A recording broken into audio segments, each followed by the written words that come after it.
கல்ஃபில் இருக்க எல்லாருமே இதை ஏன்டா கல்ஃப்னு கூப்பிட்றாங்க அப்படின்னு என்னைக்காவது யோசிச்சிருக்கீங்களா? இல்லை வாங்க பார்க்கலாம்.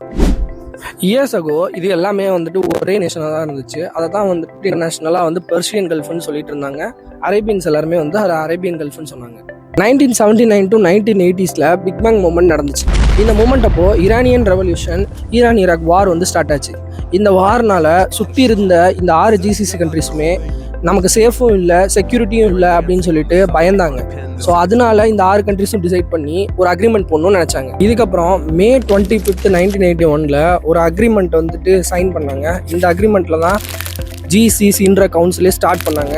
இந்த 6 கண்ட்ரிஸும் மோட்டோவே என்னன்னா common religion, shared political system, languages, அதுதான் அரபி. இதுக்கப்புறம் தான் இது common market, common union, visa free travel for all the Nations for only their citizen அப்படின்ற மாதிரி எவால்வ் ஆச்சு. இவ்வளோ நாளாக எனக்கு இது தெரியாது, இப்போ தான் தெரிஞ்சுக்கிறீங்கன்னா மறக்காமல் இந்த வீடியோவை லைக் பண்ணிட்டு இந்த வீடியோவை கல்ஃபில் இருக்க உங்கள் ஃப்ரெண்டுக்கு ஷேர் பண்ணுங்கள். அண்ட் இதே மாதிரியான வீடியோஸ் பார்க்கறதுக்கு நம்ம பேஜை மறக்காமல் ஃபாலோ பண்ணி வச்சுக்கோங்க.